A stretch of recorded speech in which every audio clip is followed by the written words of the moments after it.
Hello everyone, আসসালামু আলাইকুম। Skill 360 পক্ষ থেকে সবাইকে শুভেচ্ছা। আশা করি আপনারা সবাই ভালো আছেন।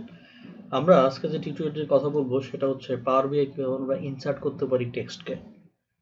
অর্থাৎ অনেক সময় আমাদের হচ্ছে গিয়ে কি কাস্টমাইজ কিছু টেক্সট লাগে, যেটা হচ্ছে আমার জিনিসটাকে হচ্ছে বেশ কিছু অ্যারেঞ্জমেন্ট করার জন্য আর কি। চলুন আমরা কিভাবে তাহলে কাস্টমাইজ করতে পারবো টেক্সটটাকে। আমাদের এরকম যদি হোম বাটনে আমরা থাকি, হোম থেকে যাব আমরা ইনসার্টে। ইনসার্ট থেকে এই যে আমাদের এখানে টেক্সট বক্স আছে, আমরা যদি ক্লিক করি তাহলে এখানে আমাদের টেক্সট বক্সটা চলে আসবে।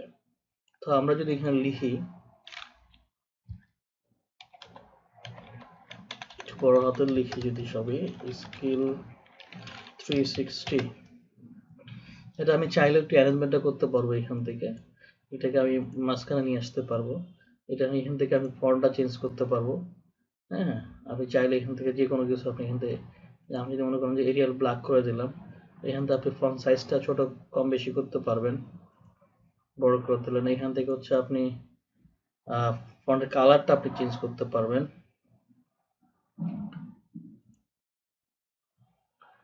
তারপর হচ্ছে আপনি এখান থেকে বোল্ড করতে পারবেন, এখান থেকে ইটালিক করতে পারবেন, নিচে হচ্ছে কি আপনি আন্ডারলাইন দিতে পারবেন।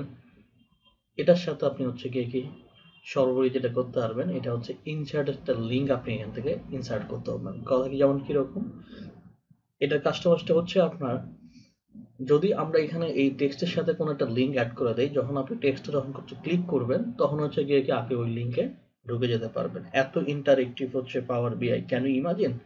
চিন্তা করা যায়। এবার আসেন এখান থেকে আমরা এটাকে যদি দেখে, এখান থেকে আমরা ব্যাকগ্রাউন্ডটা চেঞ্জ করতে পারবো। অলরেডি আমাদের অন করে দেওয়া আছে। বর্ডার আমরা দিতে পারবো, আমরা একটু বর্ডার দিতে চাই। তারপর দেখেন বর্ডারটা হচ্ছে আমরা কি একটু রেডিয়াসটা যদি বাড়ায় দিই, তাহলে দেখেন এখান থেকে আমি রেডিয়াসটা বাড়াই হচ্ছে কি আমি বর্ডারটাকে ভিজিবল করতে পারবো এখান থেকে। ঠিক আছে, এখানে ইজ এন্ড এভরিথিং জিনিসগুলো আপনার এখান থেকে বর্ডার থেকে করা যাবে।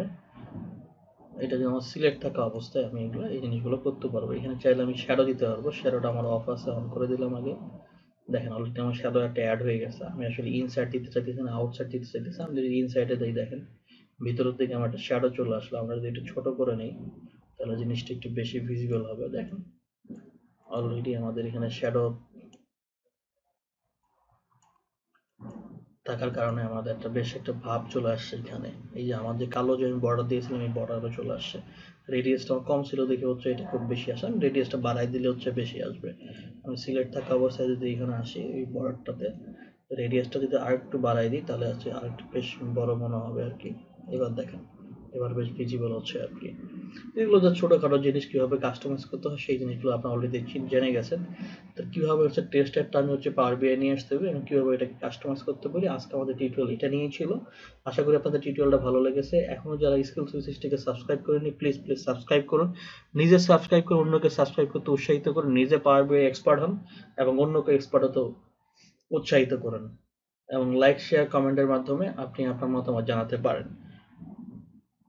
সবাই ভালো থাকবেন, সুস্থ থাকবেন। আল্লাহ হাফেজ।